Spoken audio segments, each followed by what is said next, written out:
শরীরটা কদিন খারাপ থাকায় ভিডিও একদম দিতে পারছিলাম না। সবাই এত বলছে আপডেট আপডেট আপডেট। আজকে অনেকদিন পর একটা ভিডিও করলাম। জ্বর বলে মুখে কিছু ভালো লাগছিল না বলে অমিতকে বললাম চলো বিরিয়ানি কিনে আনি। ওই জন্য দুজন বেরিয়ে পড়েছি। আগে গাড়িতে তেল ভরে নিলাম, তারপরে রমারম বেরিয়ে গেলাম সোনারপুর।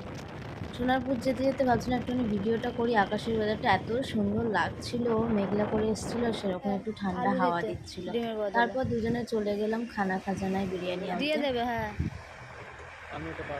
বলো না, দুটো আলু দিতে বলবে তাহলে। ওকে আমি বলছিলাম যে আমি সিদ্ধ ডিমটা খাই না, ডিমটার বদলে বলবো দুটো আলু দিতে। তো ও এত লজ্জা পায়, আমি যেখানেই বিরিয়ানি যাই আমি বলি দাদা ডিমটা না দেবেন না, তার বদলে দুটো আলু দেবেন। অমিত তো খালি বলছিল ডিমটার দামটা বেশি না আলুর দামটা বেশি, নিলে আমি ডিমই নেবো, কেন আলু নেবো। তো আমি ডিমটা খাই না, আমার ডিমটা ঠিক ভালো লাগে না। এই জন্য অমিত বলছিল ঠিক আছে আমিই খেয়ে নেবো, তোমার খেতে হবে না।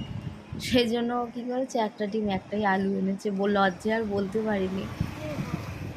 তারপরে দেখো বাড়ি এসে বিরিয়ানি খাওয়াটা এতই ব্যস্ত ছিলাম যে একটা ভিডিও নিতে পারিনি, তাই জন্য ছবিটা শেয়ার করে দিলাম।